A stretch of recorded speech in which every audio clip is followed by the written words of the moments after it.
The night settled heavily over the towering glass building, its windows glimmering like 1,000 eyes reflecting the city's restless glow. Inside the lobby, the world was different. Polished marble floors stretched out in flawless symmetry, golden lights shimmered from chandeliers, and the faint hum of air conditioning filled the silence. It was the kind of place built for wealth, ambition, and power, a place where every detail spoke of prestige. Yet, within that pristine world, moving quietly and almost unseen, was Mark. His mop slid methodically across the marble floor, back and forth in steady rhythm, as though the swish of water and detergent was its own kind of music. Mark had worked in the building for over a year now, always on the night shift. He liked the silence of evenings. The corridors emptied of executives with their sharp suits and hurried steps, the meetings wrapped up, and the lobby no longer bustling with important people pretending the janitor didn't exist. During these hours, Mark could breathe. But tonight, things were slightly different. The faint sound of laughter echoed across the lobby. A small group of young employees gathered near the grand piano that sat in the corner. The piano was more decoration than anything else, a luxury the company displayed proudly but rarely used. Sometimes guests played a few casual notes, but most of the time, it sat silent, its glossy black surface reflecting the wealth of the company. Mark noticed the group as he worked, his mop trailing streaks of water across the floor before he carefully wrung it out again. They were laughing at something, their voices sharp with the kind of humor that often comes from privilege. He tried not to pay attention. He had grown used to being invisible, the janitor no one remembered, the man with the mop who blended into the background. That suited him fine most days. All he wanted was to finish his shift and return home to his daughter, Emily. She would be asleep by now, clutching her stuffed rabbit the way she always did, her hair falling in messy curls across her face. Just the thought of her made him smile faintly, even as fatigue pulled at his bones. One of the employees, a tall man in a tailored suit with an arrogant smirk, noticed Mark. His laughter turned sly, and he elbowed his coworker. "Hey," he called out across the lobby, his voice carrying easily in the polished acoustics of the room. "Janitor. Yeah, you. Why don't you come over here and show us what you can do? Bet you don't even know how to touch this thing." He tapped the piano lid for emphasis, and his friends chuckled. Mark paused mid-step, his mop handle still gripped tightly in his hands. He turned his head slowly toward the group, his tired eyes meeting their mocking gazes. He felt that familiar sting, the quiet insult wrapped inside their laughter. It wasn't the first time he had been the butt of a joke. All his life, people had assumed janitors were nothing more than shadows sweeping up after others' brilliance. He could ignore them, keep pushing the mop, and they'd lose interest eventually. That was the safe choice. But something inside him stirred, an echo of a time long before sleepless nights and endless bills, when he had once been someone else. Once, he had played the piano not for money, not for recognition, but for love. He had played for his wife, Sarah, before illness took her too soon, leaving him to raise Emily alone. He had played lullabies to soothe his daughter when she was small, her tiny fingers tapping clumsily at the keys. Music had been his heart once, before life demanded he set it aside to survive. And now here he was, mocked in the very building that paid him just enough to keep the lights on at home. Mark looked down at the mop in his hands. The wooden handle was rough where his calloused palms gripped it, a tool of labor, not art. He exhaled slowly, feeling the weight of his exhaustion and pride battling in his chest. Then he leaned the mop carefully against the wall and began walking toward the group. His steps echoed softly across the marble, each one measured, steady, as the laughter of the employees grew louder. "Come on," one of them sneered, "play us something. Chopsticks, maybe. That's easy enough, right?" More laughter followed, sharp and cutting, the kind of sound that would have made most men turn away. But Mark didn't. He reached the piano and paused, his rough hands hovering over the polished black lid. For a moment, he almost turned back. He could feel their eyes on him, waiting for him to embarrass himself, waiting for proof that he was nothing more than a janitor with calloused hands and no place at such an instrument. Slowly, he pulled out the bench, its wooden legs scraping lightly against the floor. He sat down, the uniform he wore creasing awkwardly, looking entirely out of place against the gleaming surface of the piano. His reflection stared back at him from the black lacquer, tired eyes, and shaven face, the lines of a man who had lived too much sorrow and too little rest.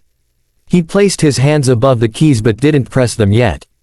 Instead, he let his fingers hover, remembering the feel of the ivory beneath his skin, the way his wife's voice used to hum softly along when he played, the way Emily used to giggle when she danced in the living room. The laughter quieted just a little, curiosity creeping into the edges of their mockery. Mark's heart thudded in his chest. He hadn't touched a piano in years. His fingers were stiff, his hands rough, but somewhere deep inside, the music still lived.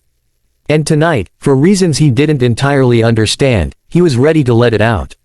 The air seemed to grow heavier as Mark finally let his fingers rest on the cool keys of the piano. For a brief moment, the silence stretched across the lobby like a taut string. His hands trembled slightly, and he could feel the eyes of the employees fixed on him, waiting to laugh again, waiting for the janitor to fumble and confirm their assumptions. Mark closed his eyes and drew in a slow breath. He remembered the way Sarah used to sit beside him when he played, her smile soft and her voice whispering that the music sounded like love itself. He remembered Emily as a toddler, her small body swaying in rhythm, clapping her tiny hands when he finished a song. Those memories filled the emptiness inside him, and as his chest tightened with both pain and warmth, he pressed the first key. The sound was hesitant at first, a single note ringing into the vast lobby.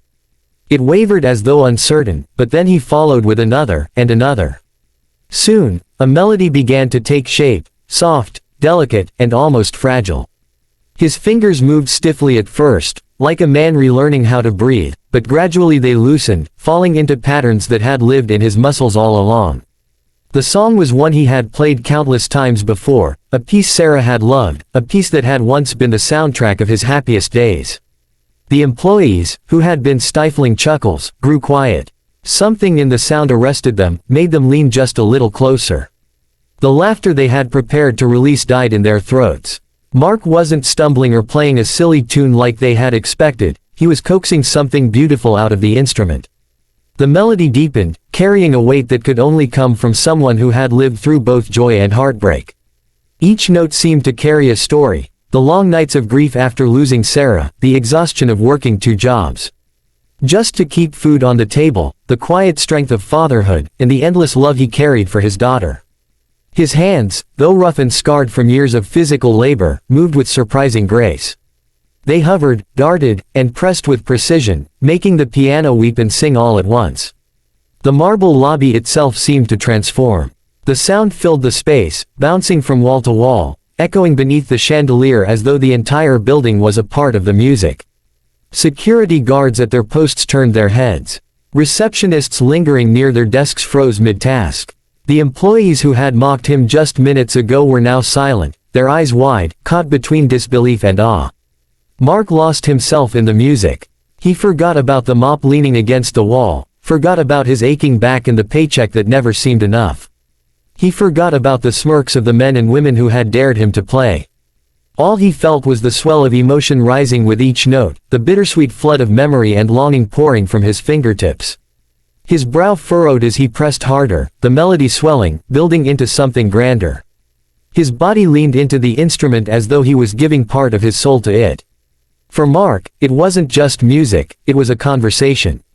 He spoke to Sarah, telling her he still remembered, still loved her.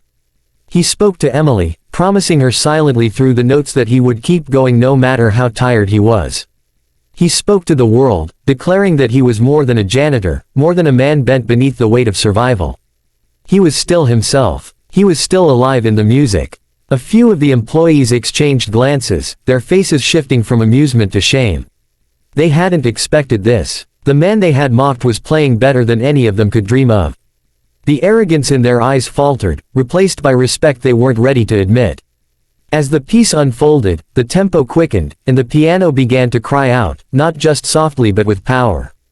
It was no longer delicate but fierce, like a storm breaking across the sea. His hands struck the keys with passion, his shoulders moving with the rhythm.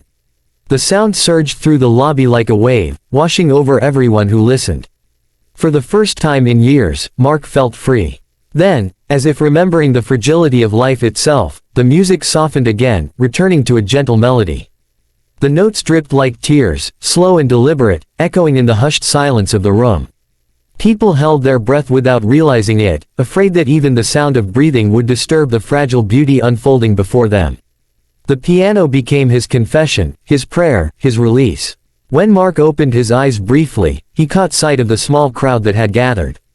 The lobby wasn't just filled with the handful of employees anymore, others had come, drawn by the sound.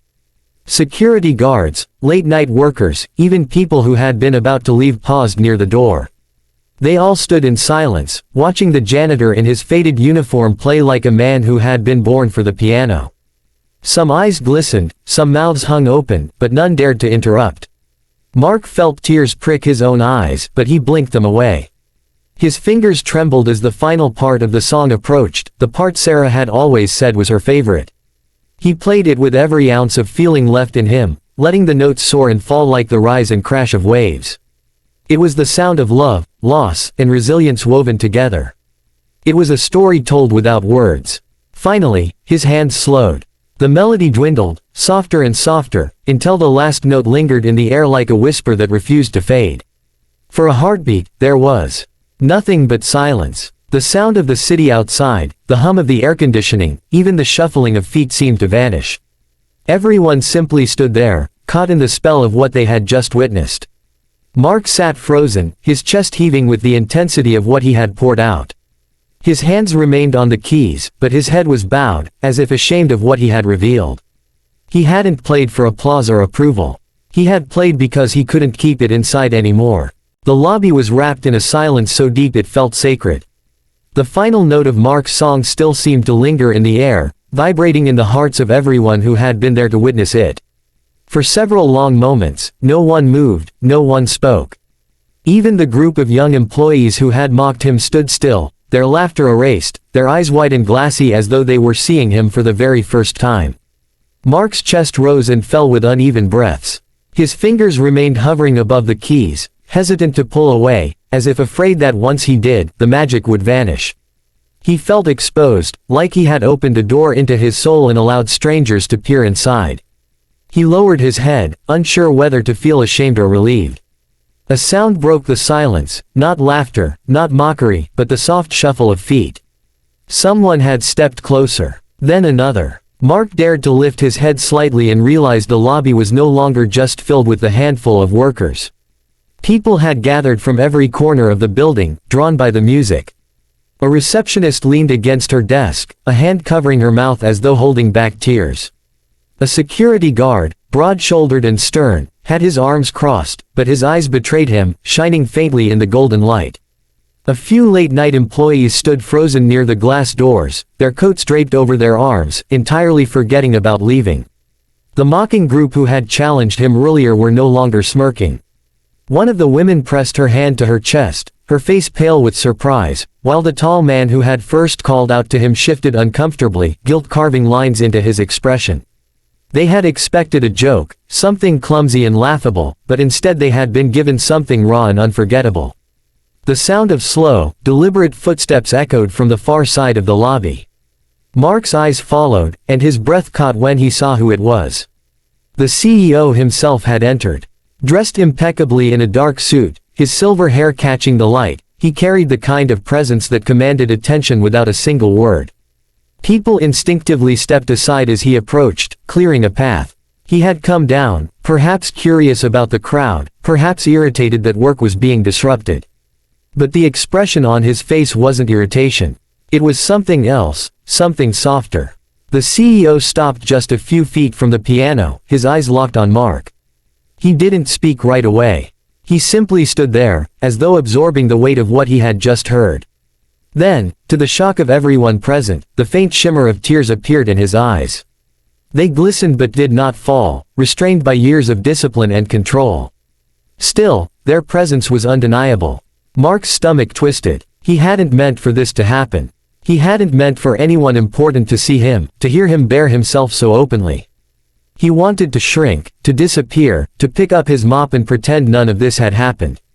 But his body refused to move. His heart was still racing, and a strange calmness kept him rooted to the bench. The CEO's voice finally broke the silence, low but steady. That, he said, pausing as though words were inadequate, was extraordinary. His tone carried none of the usual authority, none of the clipped sharpness with which he usually addressed staff. Instead, it was thick with emotion, heavy with something deeply human. The employees glanced at one another, their jaws slack, unsure what to do. No one had ever seen the CEO react this way. For years he had been the model of strength and detachment, a man who ruled with intellect and precision. To see him moved, to see his eyes misty, was to witness something remarkable. Mark swallowed hard, his voice nearly failing him. I'm sorry, he said quietly, though he wasn't sure what he was apologizing for, playing, being noticed, or simply existing in a way no one had expected. The CEO shook his head gently, his gaze never leaving Mark. Don't apologize, he said firmly. What you just gave us cannot be measured.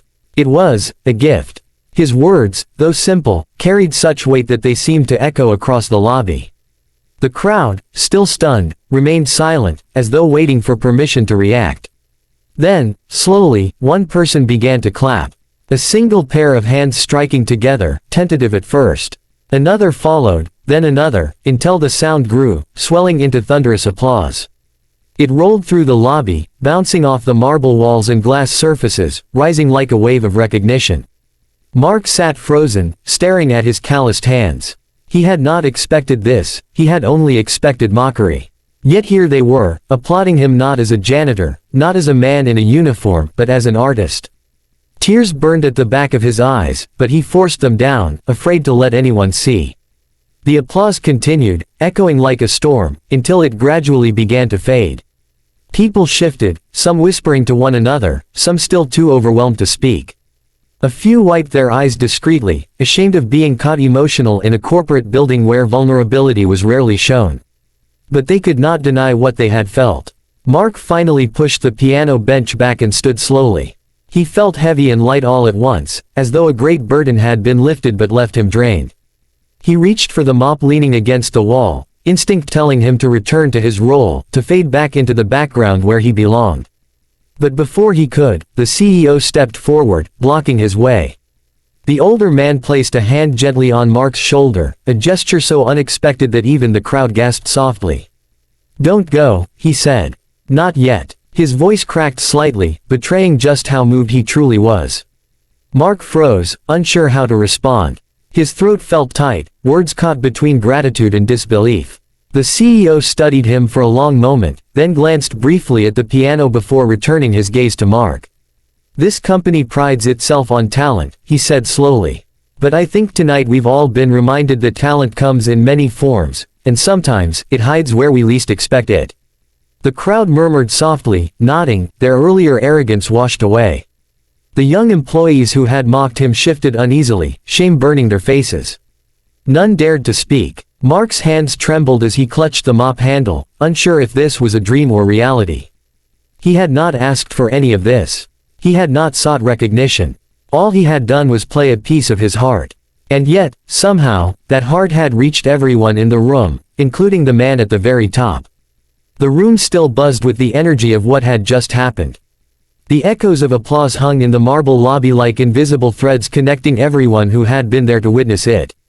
Mark felt as though he were standing in someone else's life. He wasn't used to being seen. For years he had been invisible, just another tired face in a faded uniform, pushing his mop down the endless hallways of other people's success. And yet, in this moment, every pair of eyes in the lobby was fixed on him. He wanted to retreat. The mop was still there, leaning against the wall like a reminder of who he was supposed to be. His instinct screamed at him to grab it, to return to scrubbing floors where he was safe, unnoticed. But the CEO's hand was still resting on his shoulder, grounding him, holding him in place. There was no ridicule in the older man's face, no condescension.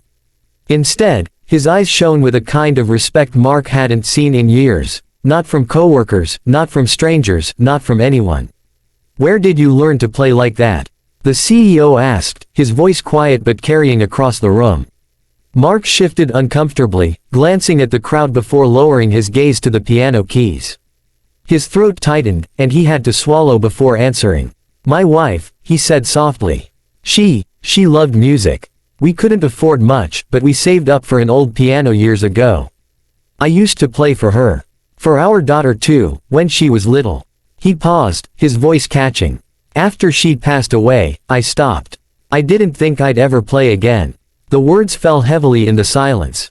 A few people lowered their eyes, others exhaled slowly, as though understanding the depth behind the music they had just heard. The CEO's expression softened even more, his lips pressing together as he nodded. He seemed to struggle with what to say next, and for a man known for his sharp decisiveness, that hesitation spoke volumes.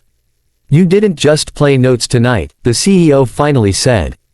You told us a story. You made us feel something most of us forgot we were capable of feeling. He paused, his voice thickening with emotion. That is something no degree, no resume, no corporate ladder can teach. That comes from life, from love, from loss. And it's rare. Mark felt his cheeks flush. He wasn't sure if he should thank him, deny it, or just nod.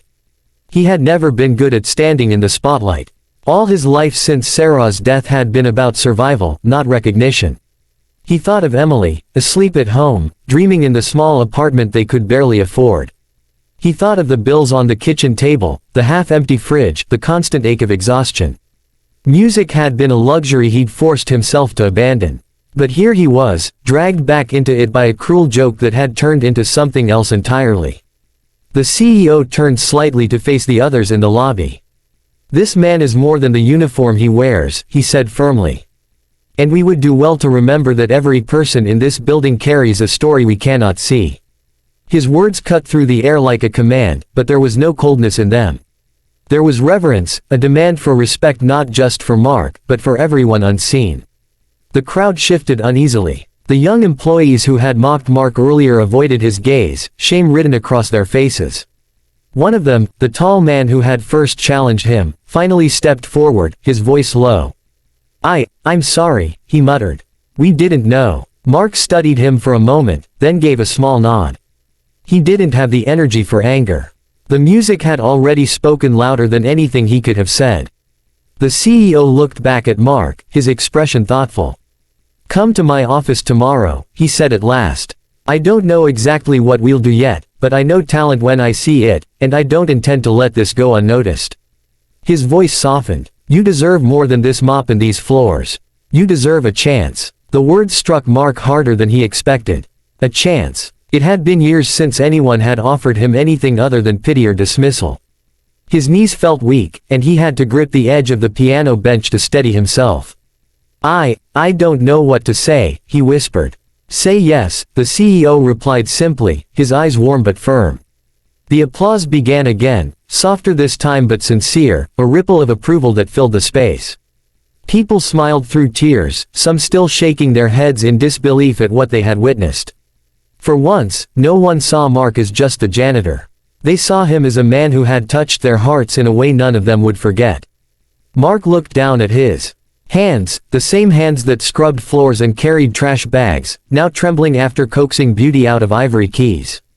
He thought of Emily again, how she had once begged him to play for her just one more time before bed, her eyes wide with wonder as the music lulled her to sleep. He thought of Sarah, how proud she would have been to see him like this, not hidden, not diminished, but shining. A lump rose in his throat, and for the first time in years, he didn't fight the tears. He let them fall, hot and unashamed, down his cheeks. He nodded at the CEO, unable to form words but silently agreeing. The crowd began to disperse slowly, still murmuring, still carrying the glow of what they had felt. The mocking employees slipped away quietly, their arrogance stripped from them. The security guards offered nods of respect. The receptionist gave him a small, watery smile. One by one, they left, until the lobby was quiet again. Mark stood there, alone with the piano, the mop still leaning against the wall. He looked at both objects, the contrast between them so stark it almost hurt. The mop was his reality, the piano his forgotten dream. For the first time, he wondered if the two worlds could coexist, if perhaps life was offering him a bridge between survival and purpose. He exhaled deeply, placing his hand gently on the piano lid, almost like saying goodbye to an old friend. Then he picked up the mop, not with the same heaviness as before, but with a strange lightness, as though a weight had been lifted from his shoulders. The work wasn't done, not yet, but maybe tomorrow would bring something different. As he continued his shift, wiping away footprints from the marble floor, he carried a quiet smile. For the first time in a long time, he felt like more than a shadow. He felt like a man rediscovered, a father who might have something new to give his daughter. And as the night wore on, he found himself humming softly, the melody of his wife's favorite song echoing in the back of his mind. Tomorrow, he thought. Tomorrow might change everything.